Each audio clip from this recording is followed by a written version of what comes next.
Gute Woche and welcome to tonight's shiur. Thank you, Rabbi Raskin and Mrs. Rabin, for sponsoring today's shiur. L'eirech Yom Shalom Toivelled, your wedding anniversary, and much naches, and children, grandchildren, in good health. I'd also like to take this opportunity to ask everyone to join in to a brocho, our full shlema to all those of our community who are suffering from COVID and from whatever else it may be, should have a full shlema or kroivo, be able to get back to their avodas hakodesh and in good health speedily. The fact that we're sitting here has got to do with COVID. That's how this whole shiur evolved. And it's also because of COVID that we're here this month of Shabbos, because we still don't have permission to enter the United States. But meanwhile, just it certainly needs to make appropriate to mention about the Kiddush HaShluchim and how by the Rebbe, Kiddush HaShluchim was a very elated moment. All the idea of all this kinderlach who he'd sent in all different difficult and challenging places to come together to celebrate together. So it's really a very special time. Let's go to our shiur and a bit of feedback from last week. We spoke about Chamar Medina, and just to remind you, the conclusion last week was that if you don't have wine and you have a choice between challah or Chamar Medina, as an alcoholic drink, let's say, and the balance was that by night you should make Kiddush on bread, on the challah, and by day it's preferable to make Kiddush on the Chamar Medina. That's the balance. So 2 points. One, which is feedback over here, and it may have been, I may have left the impression last week that there's no way you can make Kiddush on Challah Shabbos by day. But if you take a Tallis Hashem Siddur at the Kiddush for Shabbos day, it shows you the options of Be'er Priagofen and Hamoitzi. Plus, I think it even says a Sabri Moronon. So there seems to be, and actually look in Shulchan Aruch, there is also B'shas Adchak. If you only had bread, then you'd have Kiddush on bread by day also. So that's one side of it. That the preference to by day, wine. If no wine, then Chamar Medina. If no Chamar Medina, then you'd bake on Challah. By night, so the preference is wine. If there's no wine, then on the Challah. And if necessary, it looks like Chamar Medina is also okay. So one of our regular listeners, a shliach somewhere in Europe, so he sent me 2 clips from the Sefer L'Shema Oizen. Now, L'Shema Oizen is a book of stories, recollections of the Chassid Reb Zalman Duchman, who passed away, I think, in the late 50s, perhaps a little bit later. But he writes 2 stories here. So one, I'm going to read them, I'm straight into English. I heard from the Chassid, the Gvir. There was a wealthy man in Warsaw, a devoted Chassid, Yosef Gurevich, that he and his son-in-law, Reb Feivel Zalmanov, Hashem Yimkein Domed, it looks like he perished in the Holocaust. This Yosef Gurevich happened to be also, he had another son-in-law who was a great uncle of mine, Label Raskin, and he also perished in the Holocaust. And I had occasion to meet Rav Oshri. I'm digressing for a moment. Rav Oshri is the author of a series of Sforim called Mi Ma'amakim. And he was the Rov in the Kovno ghetto. And he wrote down, Mi Ma'amakim means from the depths, and actually part of it has been published in English. And he wrote the questions which he was presented whilst he was in the Kovno ghetto. So I met Rav Oshri, it's about probably 35 years ago, perhaps a bit more. I met him at a din Torah in the Lower East Side, and I was trying to help someone, and I introduced myself. So he says he remembers there was a Raskin in the Kovno ghetto, who, I'm mixing up with Kolnagata and Warsaw, or whatever. And he says that there was one, in his sefer, he has a question, are you allowed to have Mesiras Nefesh not to remove your beard? The one who asked him question, that was Mendel Raskin, who was a brother of my great-grandfather. I'm mixing up with Yosef Gurevich had a son-in-law called Label Raskin, and all right, let's come back. So they had come to the father-in-law and son-in-law, had visited the Rebbe, as in probably Rebbe Rashab, and they were in Ausland. The Rebbe had traveled out of the country, and they came to that resort where the Rebbe was. And so he instructed that they should come in to Makabel Shalom to greet. Friday night, they were invited to the Rebbe's table. It looks like they didn't have wine there. So the Rebbe said, it's not appropriate, I guess, to hold a knife whilst you make Kiddush. So he told them to make Kiddush on mashke, even though he himself, the Rebbe himself, had actually made Kiddush on Challah. The next day, when they came, so the Rebbe asked him, did you daven? So he said, yes. So I davened, as ich kam übergelebt. He says, I just managed to survive the hangover from the making Kiddush and mashke. So that's one story. The Rebbe made Kiddush and Challah, and he pushed them to make Kiddush and mashke. Second story is the Chassid Pinchas ben Elichaim. So this is Althaus. And he heard from the Frierdiker Rebbe, at the Tate, it was once a Friday night, Friday before Shabbos. He told them that she'd boil the kettle and they should bring it in. They brought in the kettle before Shabbos, and he took the kettle and he wrapped it between two pillows. That Friday night, they had a visitor, Reb Osher of Nikolaev. Those who remember Reb Shmuel Grossman, this was his father, a very devoted chassid. My father had finished saying the Maimer, and he said, and he said Reb Osher should come into Bimkabel Shabbos. And he came to us for the Shabbos meal. The father told him, Rebbe Rashab told him to make Kiddush on mashke.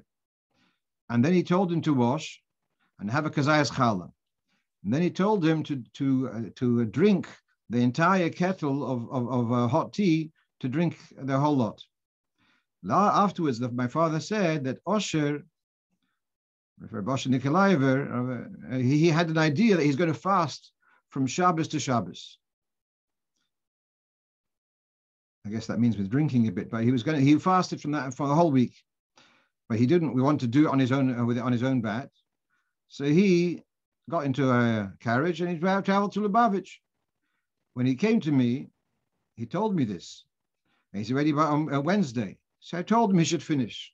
So Rosh Nikolaev had been fasting a whole week, and now it came Friday night. So the Rebbe told him to make Kiddush on vodka, I guess, and then to have a little bit of challah, and then to have this massive amount of hot drink, I guess, to be able to that it shouldn't cause him any harm.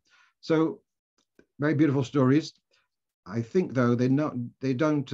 I think they are yotzim in a klal rather than a klal, and so there were very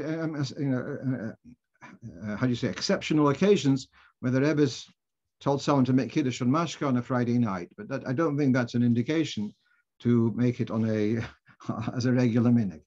Okay, I think most of the people on this conference call or this Zoom don't have a problem with that. Okay, let's go on to the next thing. So we did have a discussion about the Nekudas and have some very interesting feedback. I want to point out, you have at the bottom of the chart, of the Aleph base, we've got the series of the Nekudas.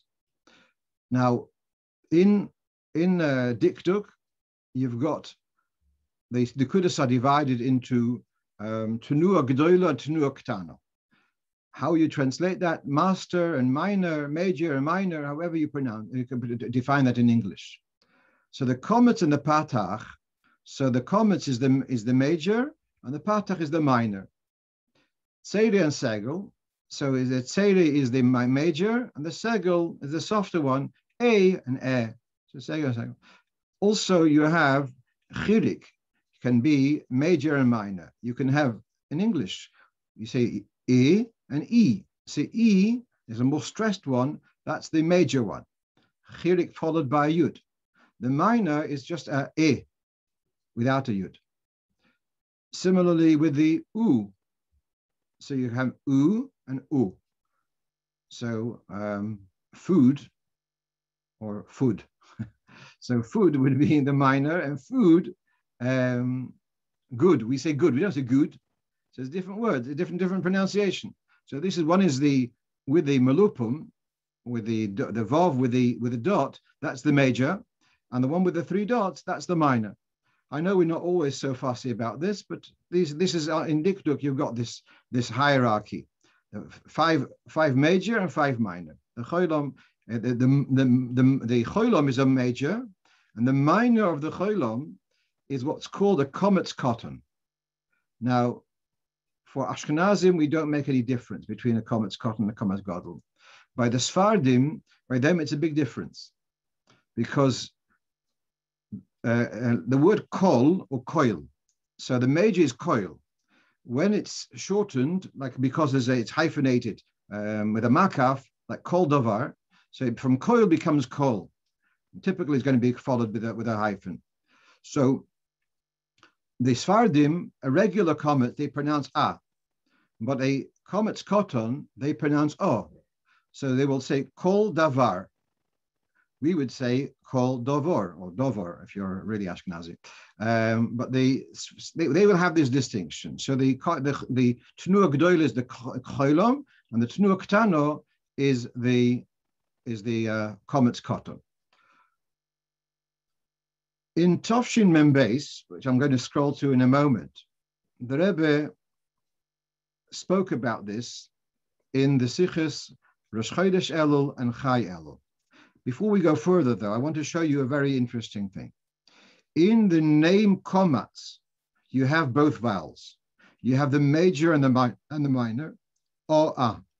In the word patoch, you have the minor and then the major, patoch.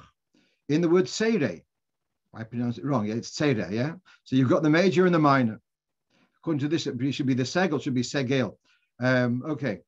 In literature, it sounds good. And then we have also, look at the word shuruk and kubutz. In the shuruk, which so it's first with the major, shuruk. And in the kubutz is the other way, it should be the other way around. It starts off with the minor and then with the major, kubutz. Okay, so just it's an interesting observation. And before we finish off, also the cholam. The cholam is oi o. So it starts off with the major and then with the minor. Okay, so now one of our regular listeners is Rebbunim Weinbaum, and he told me that when his first Yechidus, and he just got married, and the Rebbe was like unexpected. The Rebbe was speaking to them about publishing and about various hayros about publishing, and one of the things he had already been involved a little bit in teaching Aleph base in the Chadorim, the Sunday schools. And the Rebbe emphasized the union of to teach kometz aleph o in the traditional way rather than just o bavo.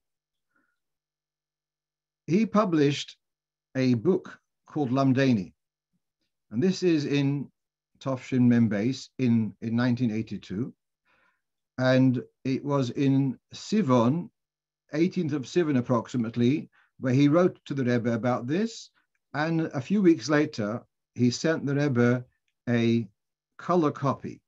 Now this is how many years ago? 40 years ago. So color copies there then was quite a rarity. And he made a color copy and sent it to the Rebbe around, it must have been around Tammuz of. And it's shortly after that was this sikh is quite well known, especially those who are dabble in dikduk, where the Rebbe spoke about, he was concerned about the seder of the nekudas. Why is it major, minor, kometz patach, seirei segel, major, minor, and then so why is it the kubutz and the shuruk? It's the minor and then the major. That was what the Rebbe addressed at the Farbrengen. And he says, he's already, he was talking about the menorah with the round branches, with diagonal branches. There's another thing which I want to address, something which needs to be corrected. And so he spoke about this on the Rosh Chodesh Farbrengen. And then in the footnotes, there's a comment that Al Pi Kabbalah, the sequence as it is here, Kubutz and then Shuruk, is correct because one is Hoid and one is Yesod.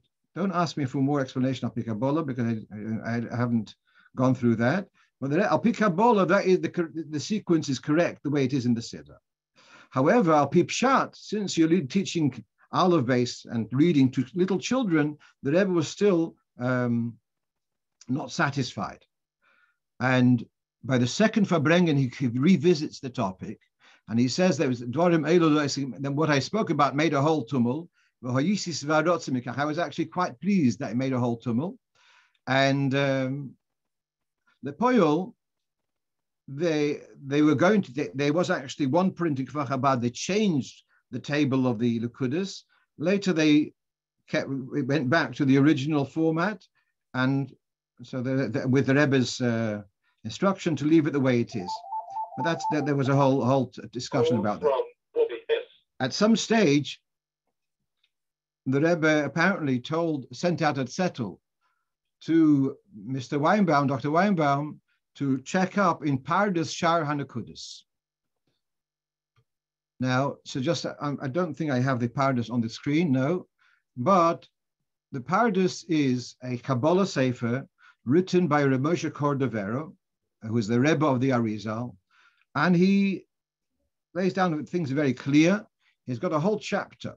Chapter Chof Ches is about the Nekudis and their significance in Kabbalah, and I mentioned last week about Malochim, etc.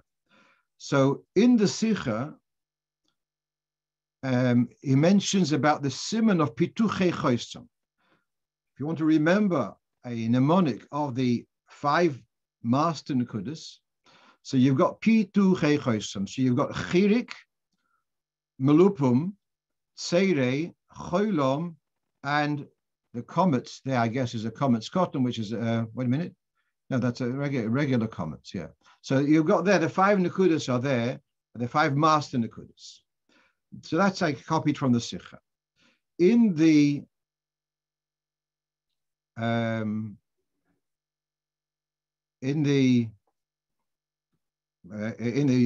Pardes, he shows a mnemonic for the Tenuas Ktanis, for the minor ones. So he has no ta re yi kun. So the comets there is the comet's cotton. That's the minor of the Cholent. The patach under the tes is the minor of the comets. The segel under the reish is the minor of the segel. The yud, without a yud following, is the minor chirik, and the kubutz under the kuf is the minor of the melupim. So you have the pituchei chosom is the siman for the major nekudis, the 5 major nekudis, and notare yukun is the mnemonic for the minor nekudis. So this is a bit of a feedback by Hemshech to last week's discussion about the nekudis and them being names of malochim, etc., which can be looked up in the Pardes in Shar HaNekudis. Okay, so here was a question that someone asked me last Motzei Shabbos. The 10th man walked out of shul in middle of Maariv, in middle of Shmoneh Esrei. Now there's a general rule that if you had 10 people, when you started a unit, and the 10th man, and the 9th man even, so long as the Rov, as long as you have 6 men still in the room, so you finish off the unit which you are in middle of. The question is, how do you define a unit? So for example, if a person walked out on a Monday in middle of Shmoneh Esrei, you wouldn't be able to do Kriyas HaTorah. That's obvious, because Kriyas HaTorah is a separate unit. Here the question was, is how do the units work by Maariv? Is Shmoneh Esrei a new unit, or is it part of from the beginning of Maariv? So let's read here from the Alter Rebbe's Shulchan Aruch, Siman Nun Hey. If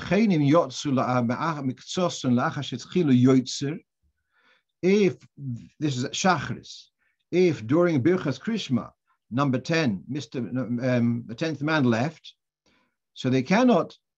You can't do Chazoras Hashatz because Tfilas Yudches Kedusha, because the Shmoneh Esrei ain't no him Yidim Kaddish v'Baruchu. The Kaddish, which you said after Yishtabach, is a separate unit. The Shmoneh Esrei is a new unit, and therefore you wouldn't be able to do Shmoneh Esrei because Chazoras Hashatz because you had 10 at Yishtabach and by Baruchu. Then he goes on to Maariv. V'chein kayoytze v'zeh be'arvis. Similarly by Maariv. Lo yoyma HaKaddish ala'achat tfilas yudches. You cannot say the Kaddish after Shmoneh Esrei unless there were 10 b'tchilas tfilas yudches. So if someone had walked out in the middle of Emes ve'emunah, so then you could say the Kaddish after Yehashkivenu, but you couldn't say the Kaddish after Shmoneh Esrei, which tells you, but if he was there when they started Shmoneh Esrei, there were 10 at the beginning of Shmoneh Esrei, then you could do the Kaddish after Shmoneh Esrei and the Kaddish after, Motzei Shabbos, after V'hinoim V'ata Kaddish. So that's pretty clear from the Alter Rebbe, and the Mishnah Berurah says the same thing. I hesitated because I didn't remember this clearly. And why did I hesitate? Because we know that by Shachris, we go straight from Gual Yisrael, straight into Shmoneh Esrei. By Maariv, we have a Kaddish, Hashkivenu and then a Kaddish. The Gemara says, Gula Arichta, Hashkivenu is a Gula Arichta, fine. But why is there a Kaddish there? And in most other shuls, in Chutz La'aretz at least, they say a whole piece of Yirei Neinu with psukim and then they finish off. I'll call Masav, an extra brocho. So I've read somewhere that originally there was a time that they would do Birchas Krishma in shul, but they didn't do Shmoneh Esrei. They finished off after Birchas Krishma. They said 18 psukim, corresponding to the 18 brochos of Shmoneh Esrei. After they finished the 18 psukim, then they said Kaddish, and everyone said good night and went to their respective homes. So because of this, it bothered me that in my mind that Efshatake, that's the Kaddish after Hashkivenu is the end of the unit, and Shmoneh Esrei is a new unit. Therefore, I was pleased to see that the Alter Rebbe addresses it pretty clearly, that if there were 10 who at the beginning of Shmoneh Esrei at Maariv, then you can say the Kaddish after Maariv. The Mishnah Berurah, as you can see on the other side, if there were 10 when the beginning of the quiet Shmoneh Esrei, you can say the Kaddish afterwards, and he spells out the Gam, also the Kaddish after Kaddish on a Motzei Shabbos. And in the Mishnah Berurah, he says so in the footnote, and he has it in the Sha'ar Tzion. He is saying, this is how I paskin, contrary to the Chaye Odom. So at the bottom of the page, you have here the copy from the Chaye Odom. He says, by Maariv, if you had Baruch, you had 10, you can say the Kaddish after Ashkivenu. But you can't say the Kaddish after davening. So the Chaye Odom, who was a contemporary of the Alter Rebbe, he says that if you had 10 at the beginning of Shmoneh Esrei, that doesn't allow you to say the Kaddish after Shmoneh Esrei. But the Mishnah Berurah doesn't agree with him. He says you can, and the Alter Rebbe, well, we saw already, the Alter Rebbe says that if there were 10 at the beginning of Shmoneh Esrei, then you can say the Kaddish after Shmoneh Esrei. Okay, just clarified something. Okay, so now we have a shaila, a very, very common shaila, tragically, but can you count in for a Minyan, a man who's married, a Jewish man who's married to a non-Jewess? Now, if you're going to start looking in the various malaktim, this is not addressed clearly in Shulchan Aruch. You do have the concept of a person who has been ostracized, nidui, etc., and they cannot be joined for a Minyan. so certainly this forum written 50 years ago, 100 years ago, are very strident that a person who's married out is considered is left Klal Yisrael, and we have this concept that like we had before, a person's Michal Shabbos, a person's Ovid Avodah. So they, as far as Kiddushin and Gittin, they're considered as Jewish.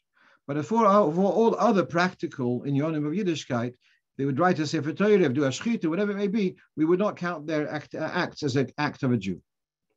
So therefore, is a person who's married out, is he considered like a mumer who's walked away from Yiddishkeit? And so they take the view he's walked away from Yiddishkeit, and even the Mincha Yitzchok, who lived 50 years ago, takes that view.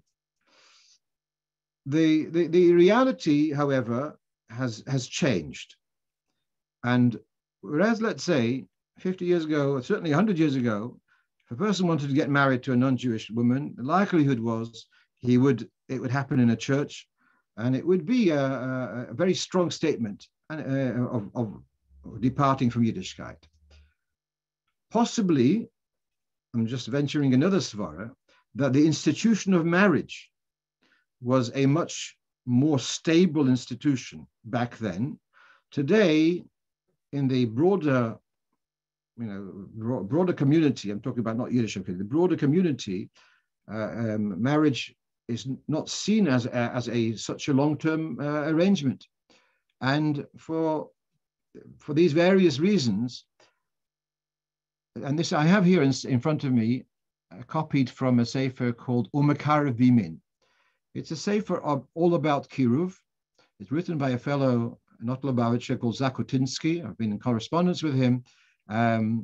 He quotes from the Mincha Yitzchok that even when you use the language of Tinik Shenishbo, that is being brought up in ignorance, but this is something which is so far out that even most Yidden will keep away from that.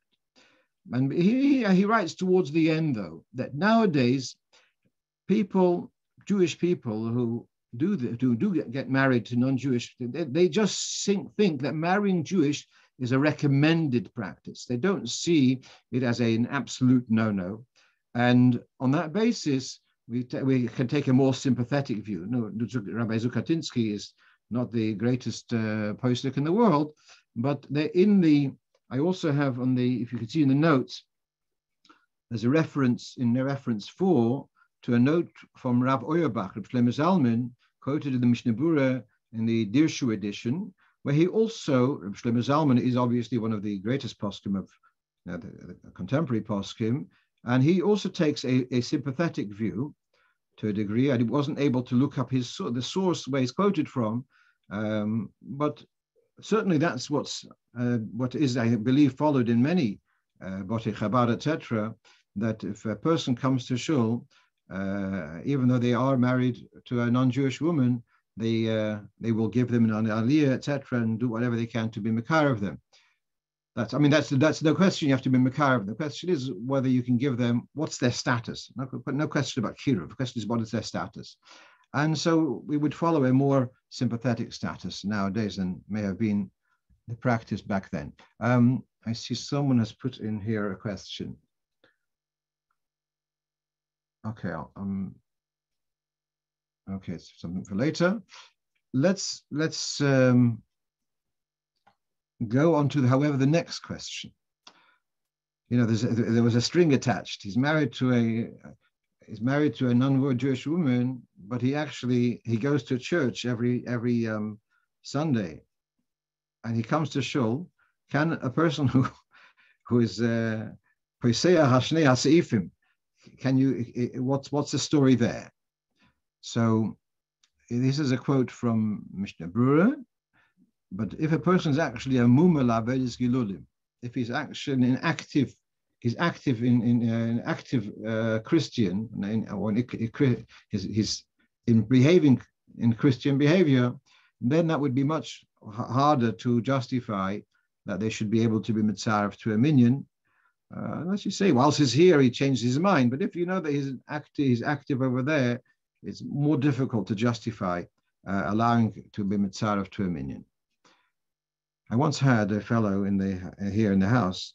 This is about 35 years ago, possibly. He had spent time in Gateshead boarding school, and then he was told then that Yiddishkeit is like a hole. It's like you can't have half a hole, like a hole as an HOLE. And he had become a galach of some sort. He had other problems also, but yeah. But this is a problem, to be mitzvah of a person who's active in Christianity. I just want to throw in one more thing, that if a person was baptized and they want to come back, Baruch Hashem, there is an inyan of taking them to mikveh. In the last seif in Yeridea, when it talks about gerus, there is a concept there of tevilah of a Baal Tshuva.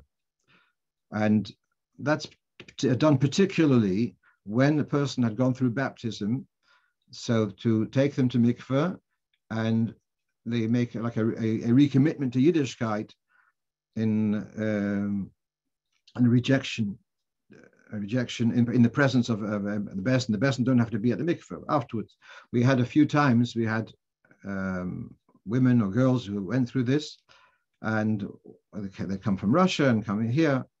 And this one of these girls told us how she feels such a tremendous relief after having gone to mikveh. She went with a woman, and then afterwards she stood. We brought into the front of our Kaddish, and she stood and made her commitment to Yiddishkeit. And Baruch Hashem, Ad Hayom, she's keeps a Yiddish house.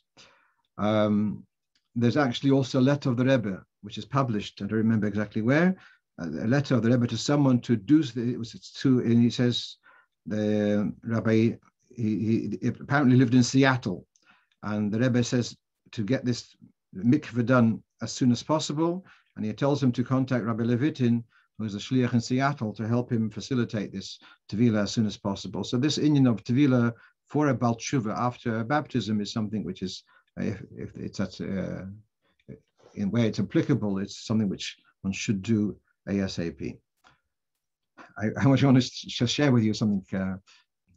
I have a colleague, Rov of Anash in Buenos Aires.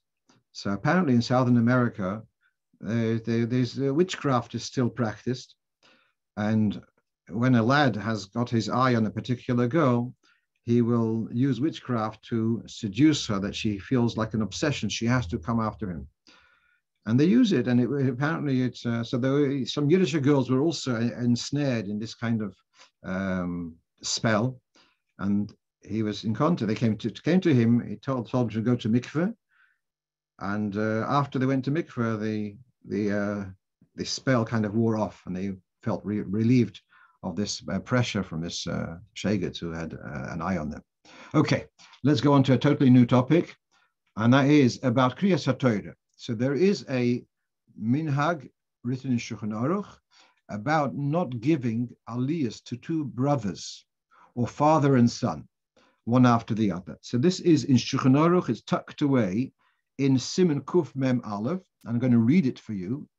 It says, you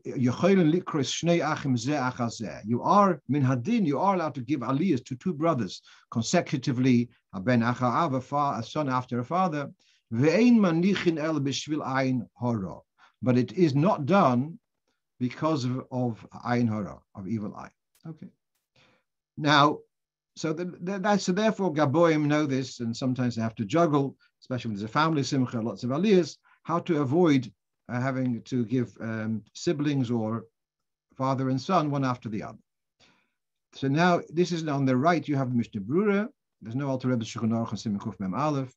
And he writes, there's no difference whether they are brothers from the same father, which then, when you call them up with the father's name, is going to be more evident that they are from the same, that they are brothers.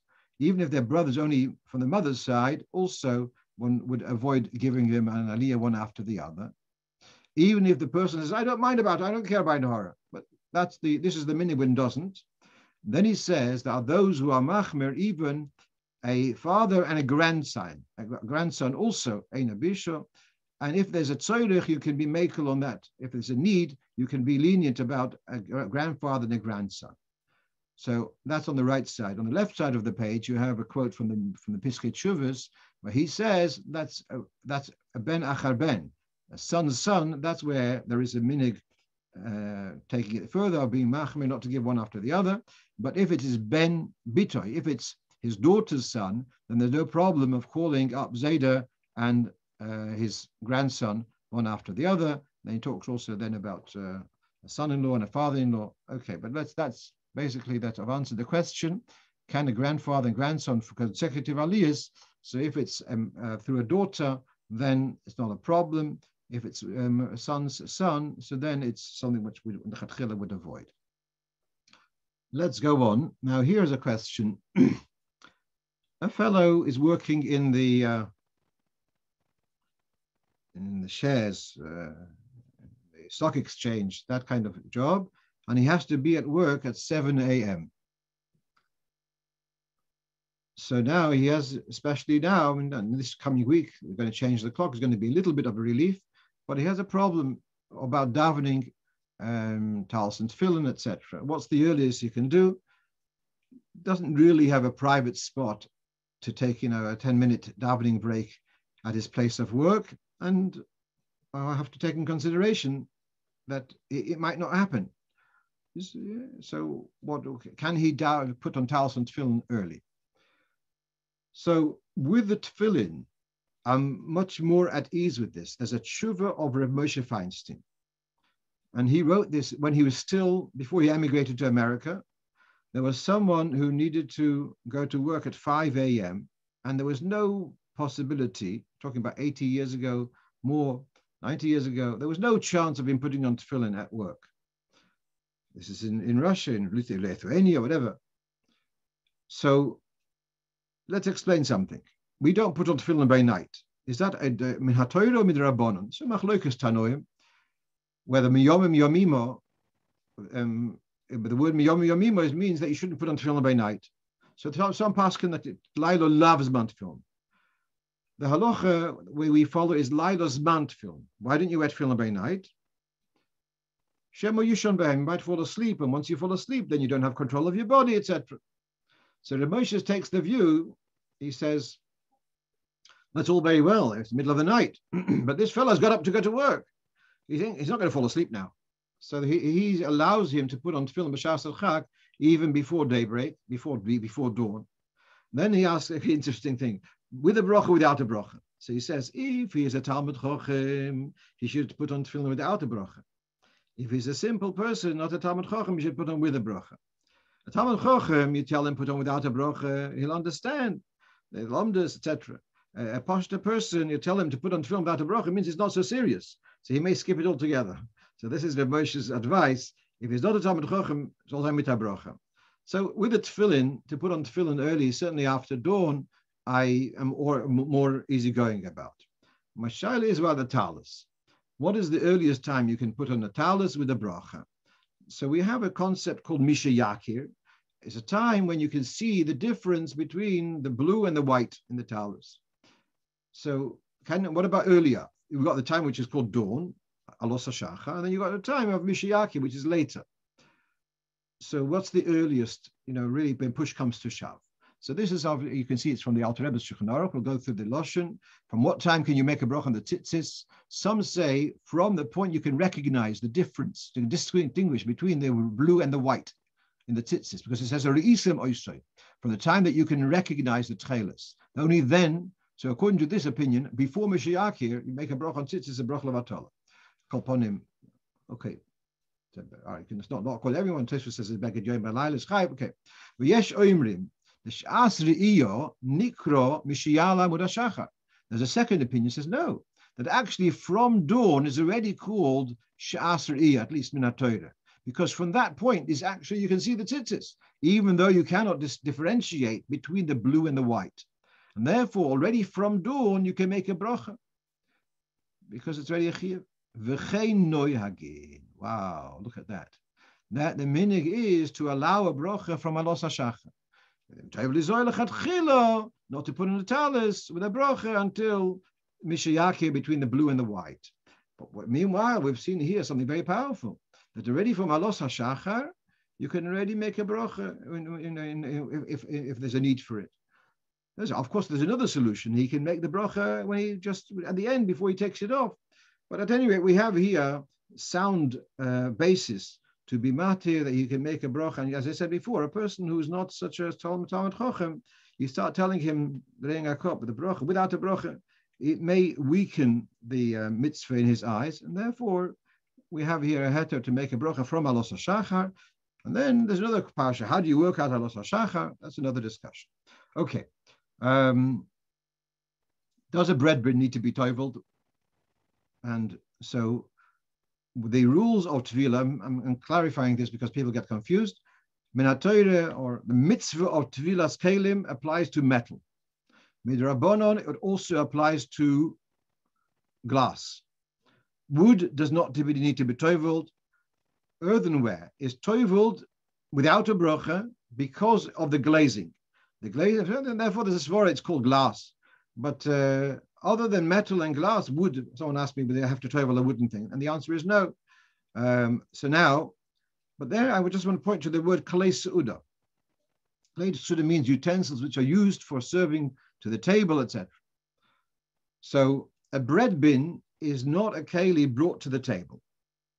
A bread bin typically is sitting on the side and you store bread in there. But, and therefore it's not really a kalei seuda. Additionally, many of us will put stuff in the bread bin only when it's wrapped in a bag.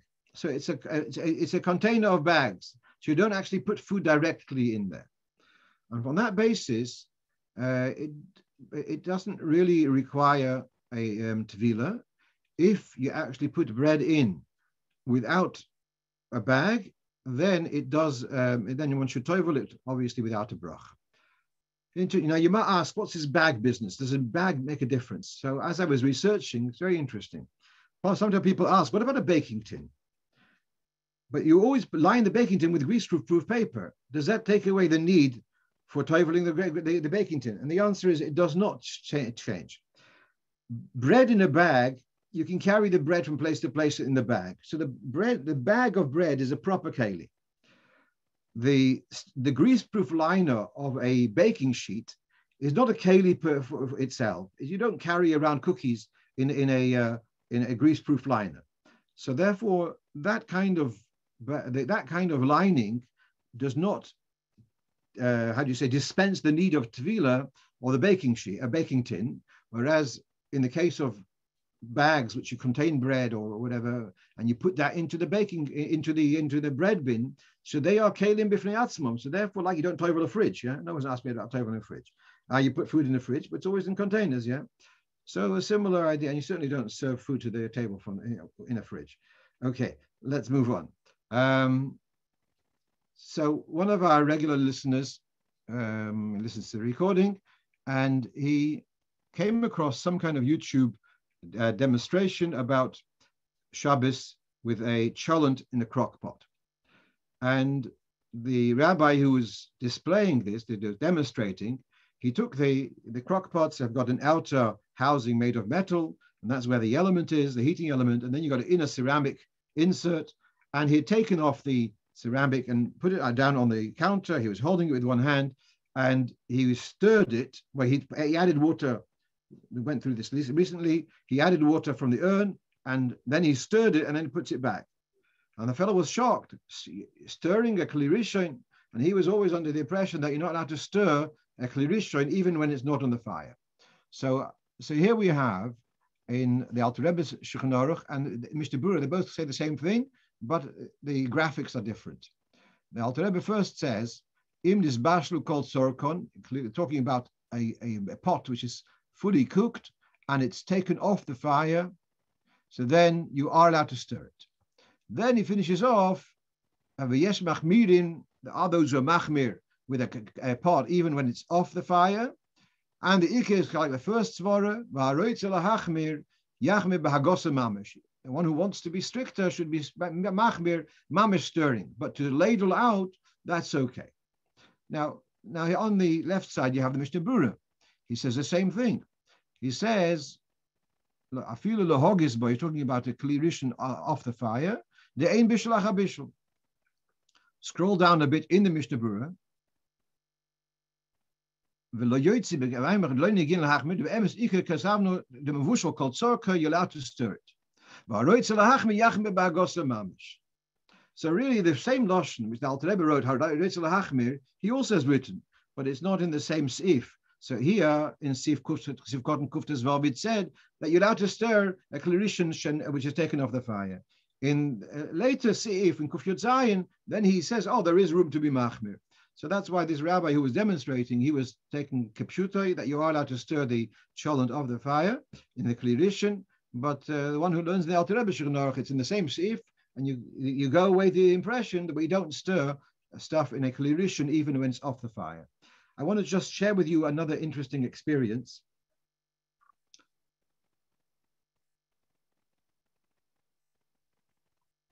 So in this demonstration, the rabbi who was holding, he had put down the crock-pot, the ceramic, on the counter, and he was holding his hand.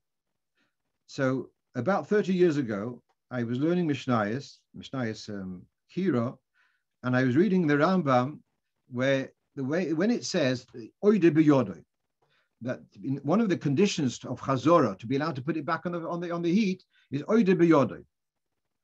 So how do you translate oide b'yodoi? Does it mean that you haven't let go of it, or that you're still bearing its weight?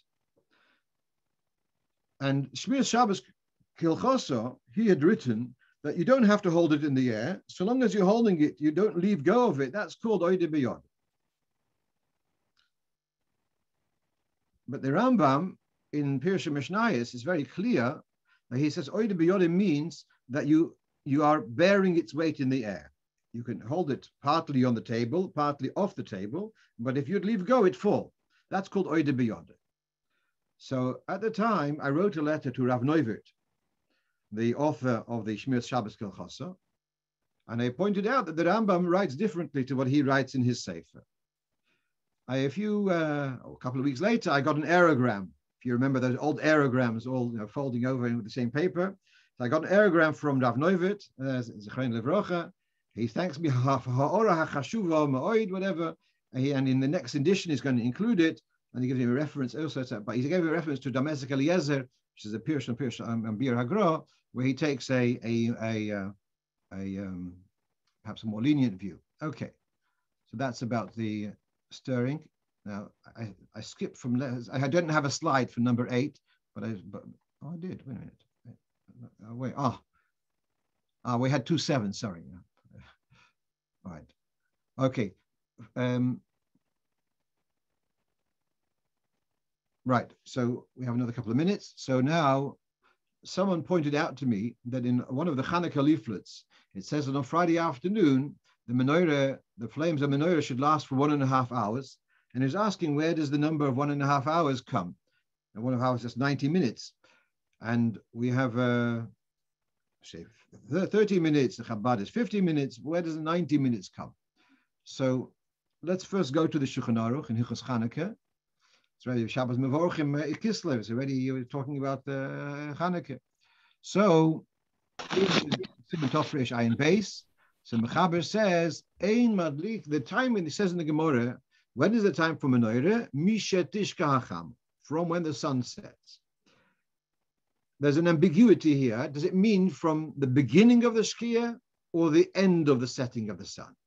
So now the way the Mechaber, the Rabbi Yosef Karo writes, Elo im soif shkiyosa. The time for lighting the menorah is at the end of the setting of the sun.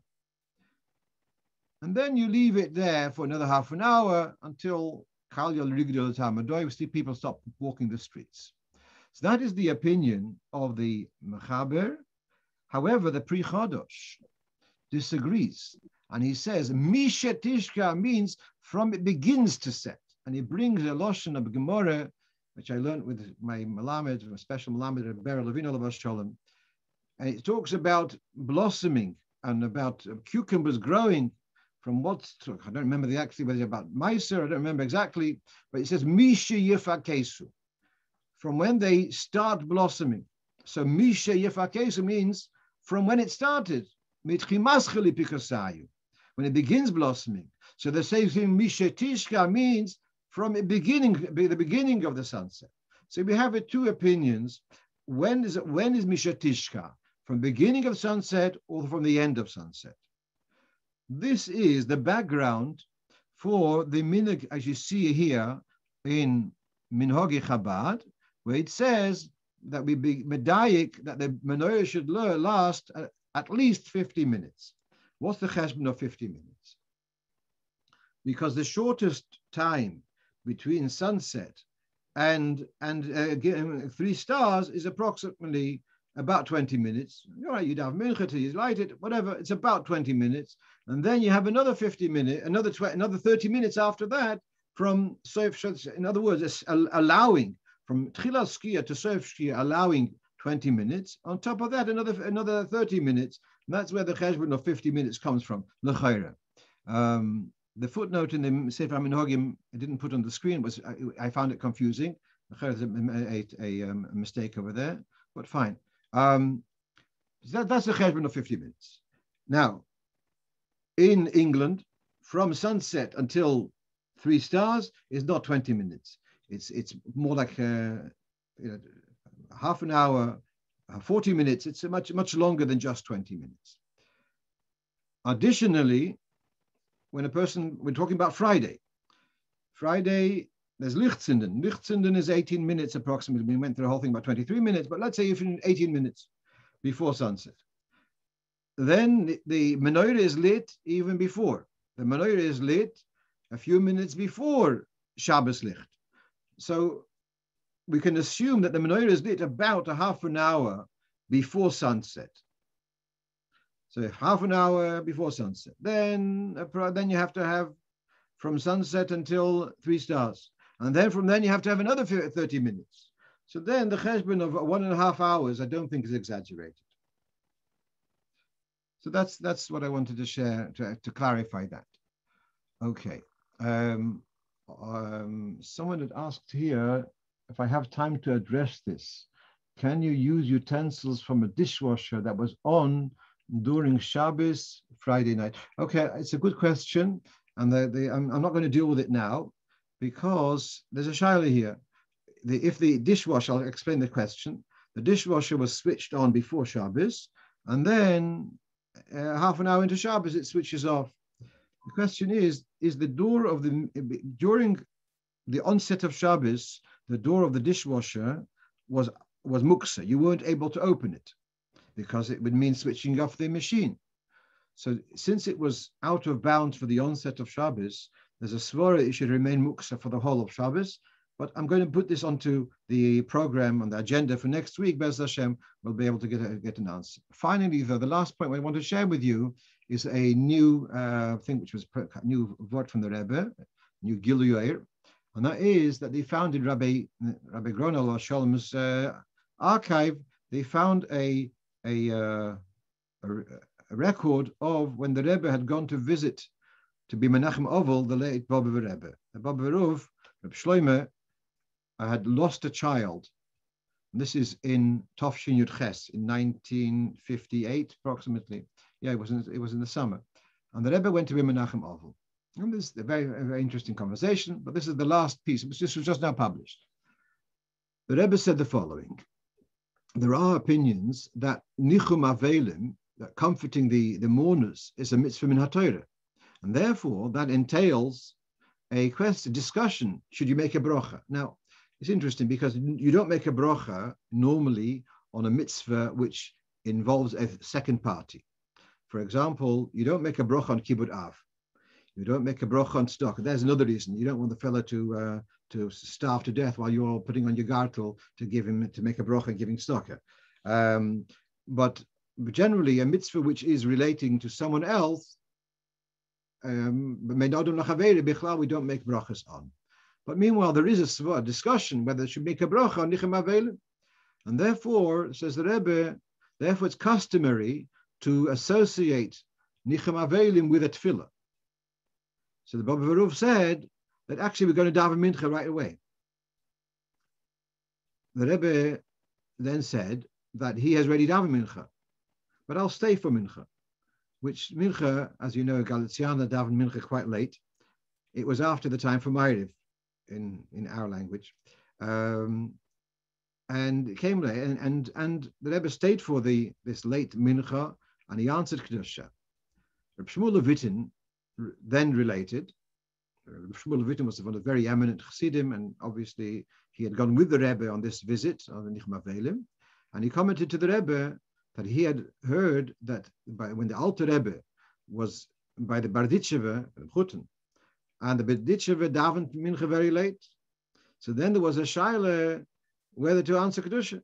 That's what Reb Shmuel Levitin said, and he said he doesn't remember what the Alter Rebbe did, whether he did say Kedusha or not. To which the Rebbe responded, by me is Uzgekommen. By me it makes sense that when Eden are saying Kedusha, it's impossible not to join in together with them. Very beautiful reaction of the Rebbe. Eden's on Kedusha, you don't make a lomdus, you say Kedusha together with them. What I find interesting here, and I'm not sure of the history exactly, is in Chabad we are particular to daven Mincha before Shkia. Obviously, the Barditcheve wasn't noyeg, and we know that, all right, this following Rabbeinu Tam, etc. So possibly he was following Rabbeinu Tam's Shkia, and therefore he was down Mincha later. I'm just curious at what stage does the Alter Rebbe go all the way, like the Goinim, to daven Mincha before the earlier Shkia, whereas his colleagues still were following the Shkia of Rabbeinu Tam L'Chayre on davening Mincha later. By what I once read that there's a sefer of one of the Talmidei HaMagid called, I think, Menorah HaTorah, a Halocho sefer, and he was a colleague of the Alter Rebbe, and he also, perhaps before the Alter Rebbe, he takes also very strongly the view to paskin like the Goinim rather than Rabbeinu Tam as far as the Zmanim goes. And there's also a story that the Alter Rebbe and this author of the Menorah HaTorah, I don't remember his name, they had traveled together to a fundraising trip for Pidyon Shvuim. And so the theory is that this kind of helped the Alter Rebbe formulate his opinion of paskining like the Goinim, not like Rabbeinu Tam. At any rate, it's just an historical tidbit, which I'm curious. Rabbi Aliya points out that a Pidyon Haben involves two parties. Now, tongue in cheek, if someone is standing there with 5 sloim and you've got your hand out there, I think the reason why you don't make a brocha on ben adam lachaveirei is perhaps the person is not ready to accept it, or perhaps you kibbud up, perhaps he's not really appreciating the kibbud which you're giving, that form of kibbud. But if you've got the father of the child, you've got the 5 sloim, and you put your hand out, I think he can, with confidence, say the brocha, and there's no chashash that you're going to walk away and leave the money in his hand. So maybe a yotzim min haklal. I'll wish you all a good tavoch, and we should meet in good health. Kol tov.